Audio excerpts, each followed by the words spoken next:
Kumusta kayo lahat mga kahusay? Sana iligtas tayo lahat sa bagyo ngayon. At dumanas ng sobra-sobrang bagyo itong lugar ng Bicol na nandun nga ngayon yung utol ko. Pero wala na daw bagyo doon pero may baha pa. So dito sa amin, sa Cavite, kaninang umaga pa umuulan. At walang hinto pero hindi naman ganun kalakas. Pero kanina mga bandang 11 tapos hanggang ngayon medyo lumakas ng konti. At siguro magtutuloy-tuloy ito hanggang mamayang gabi o hanggang bukas ng umaga. Kasi sobrang dilim. Yun na rin yung nasa forecast ng Pag-asa dito sa lugar ng Cavite. So wala pa rin tayong masyadong customer ngayon kasi sobrang ulan. At sa mga riders na kapwa riders natin na nasa labas ngayon, ingat sa pagdadrive dahil madulas ang daan. Habang maghintay tayo ng customer, gagawin ko muna yung motor dito ni Utol. Magpapalit tayo ng bearing at saka ng oil seal. Ay, yung Raider niya iniwan sa akin. Nasa Bicol sila ngayon eh. Labo ng video. Lumabo. Yan, ito muna natin gagawin habang naghihintay tayo ng customer.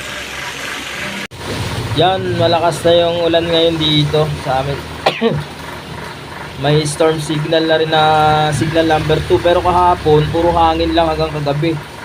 Ngayon lang bumakbak ang ulan kung kailan nasa norte na yung bagyo. Ang lakas na dito. Merong hangin na rin pero yung ulan yan, ganyan. Walang hinto yung ulan na yan.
Talaga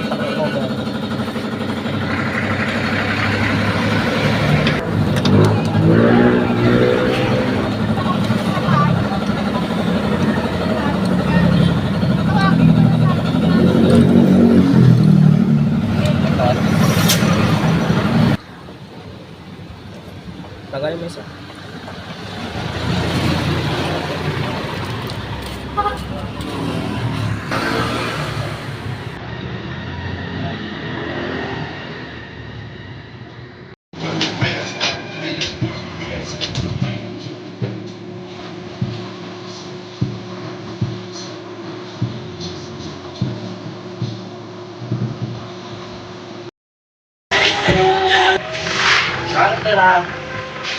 Maglilinis ng gilid ng NMAX Quadro, liwanag. Nagre-reflect. Konti lang yung mga binaha ngayon, hindi katulad nung nakaraan.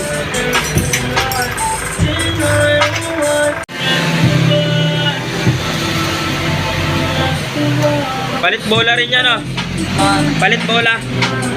Palit bola, manipis na yung bola. Tapos filter, air filter. Then change oil. Linas baal. Baal. Hindi na po magtataka kung bakit lagi ako'y lagi kahit na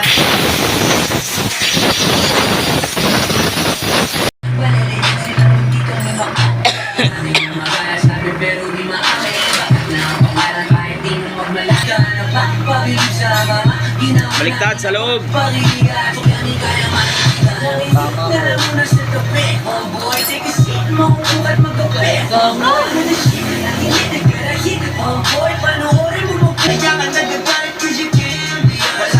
Ito. Wadro. Time check, 7 p.m. Uwi na kami. Nabota na malabas.